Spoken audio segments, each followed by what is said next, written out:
Hello again and welcome to this DBA Learning Edition. Today we're going to learn how to create a new SQL Server table.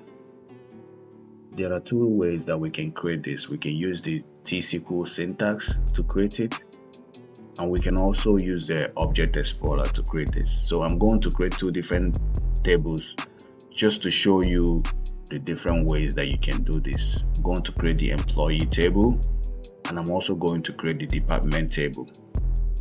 Okay, so create table syntax, just going to add the table name, which is the employee. So this employee table are going to have employee ID as the column. I want first name, last name. I also want the address, the city, and the state in it. So open parentheses, I'm going to add the first column that I want in this table, which is the employee ID. So everybody coming into your company has to have an employee ID. Okay, so without an employee ID, they can't be able to get into this table. Without the first name or last name, they can't be able to get into this table because those are most important things. So I want the ID to be the primary key in this table, so it will be easier to identify somebody using the employee ID. So I want it to have an identity of 1 and also ceiling 1, and I want this ID here to be not null, meaning like without an ID you can't insert anyone in the table. Okay, so this identity means that whenever I insert someone in the table, it automatically assigns this an ID. So let's say now the first person has an ID of 1. When I insert the next one here, it's going to have an ID of 2 automatically. So the first name, I'm going to use the data type of Vasha and also 50 characters. So if your name is more than 50 characters, it's not going to fit in this table that I'm creating here.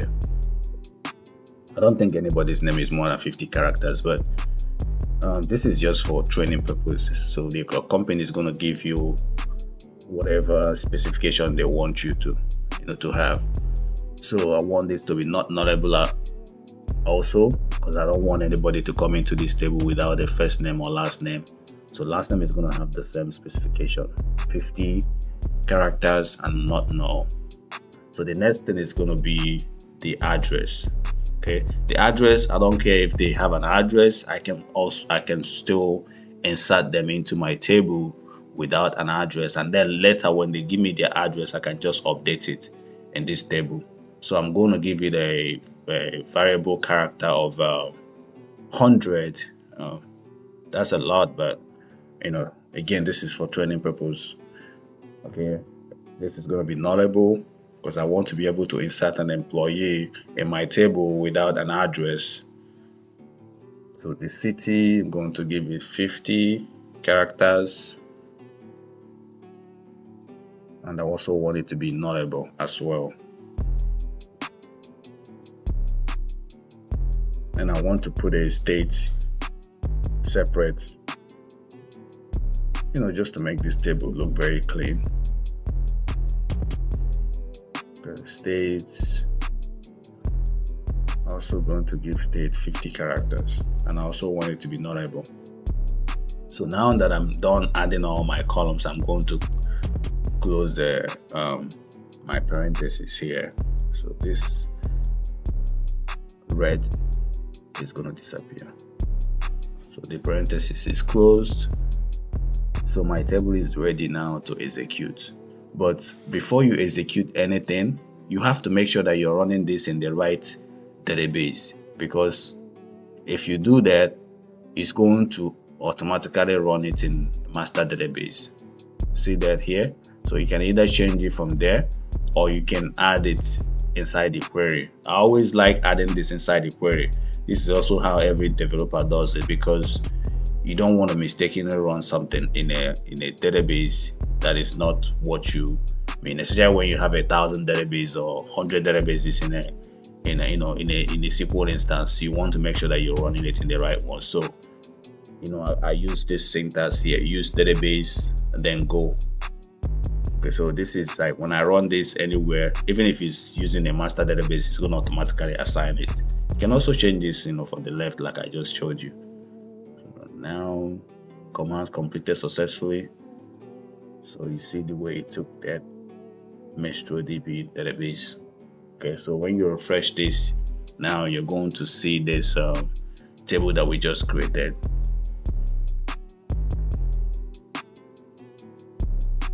See that?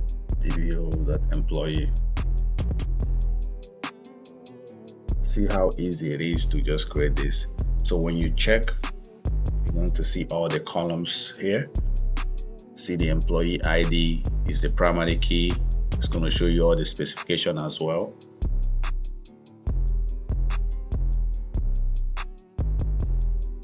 See the employee, that's the primary key there. There's no constraint. And once you create a primary key, it's going to automatically create a cluster index for you, and it's going to create a statistics for you as well. So that's why it's good, like when you're creating a database, when you're creating a new table, make sure that you have a primary key, and that primary key is going to have a cluster index on it. We're going to learn different types of indexes later. So this table is empty, so there's no data in it, so it's an empty table. Just select and you see what is in the table. So there's nothing in it. We're going to add the data later here. Okay, so let's create another database, another table, sorry. And this time we're going to create this using Object Explorer. That's from the GUI.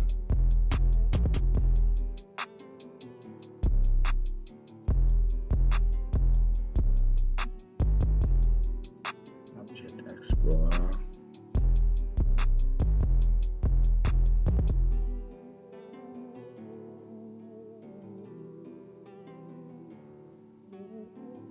Okay, right click, new table.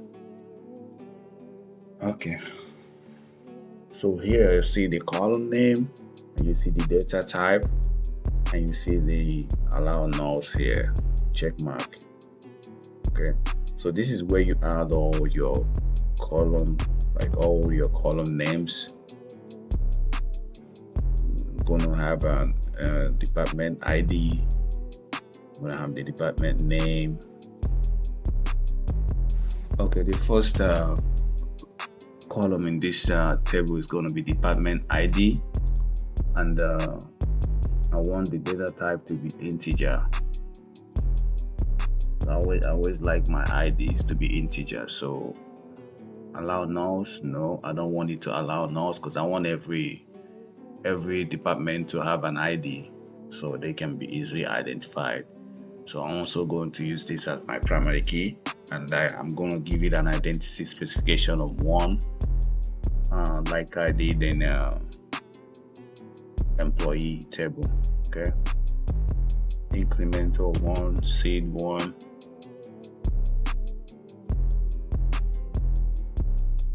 So this is really like, how you just specify everything that you want in this particular column here. Okay, the data type is integer. This is what I want. Allow nulls, say no. You see that table designer. Okay.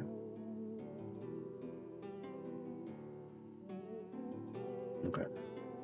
So this is fine. Let's go to the second column in this table.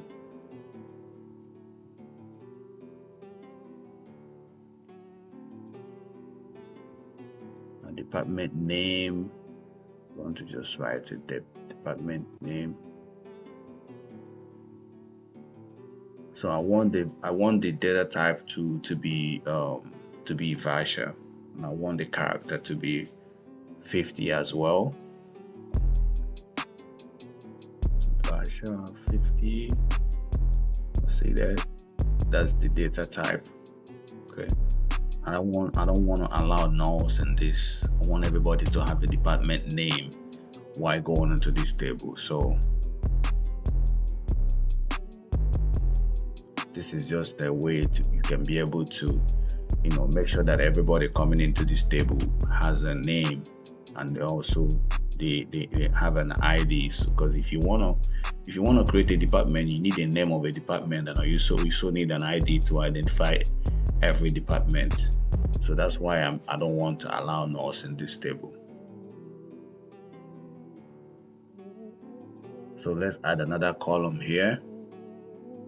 We're going to use say department location.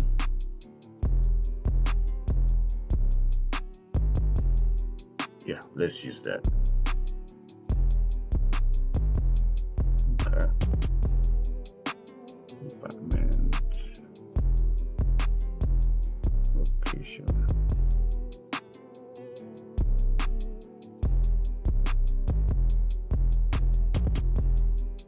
My keyboard is messing up.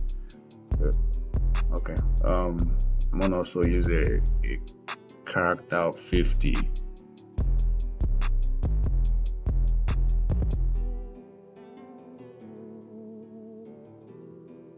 Okay.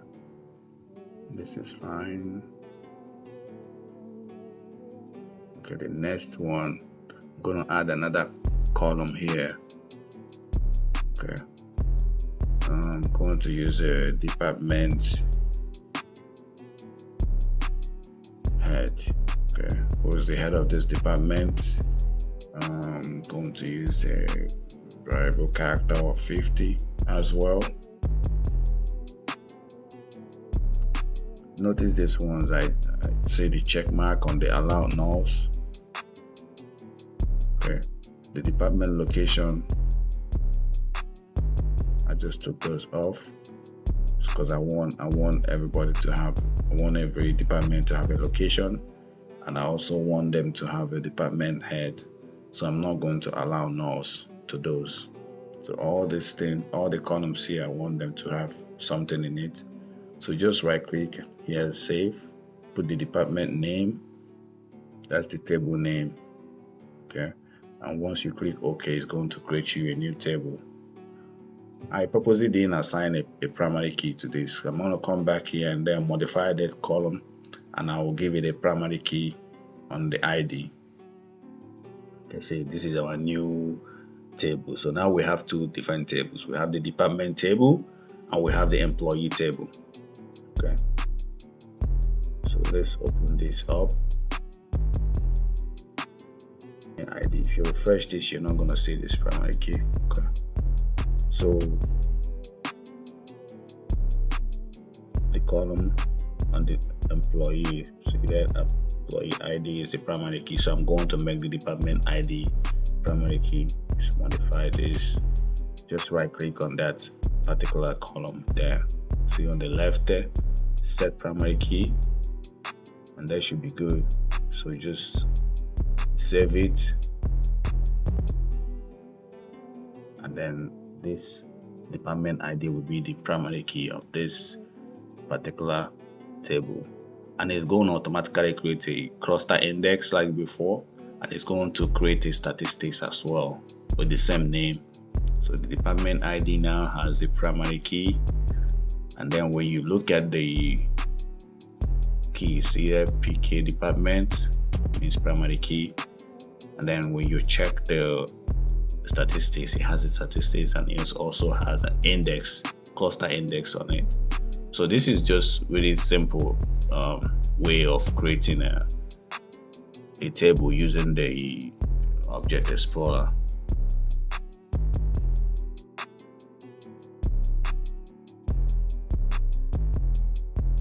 Thank you for watching this tutorial. Don't forget to like, subscribe, and share. Bye for now.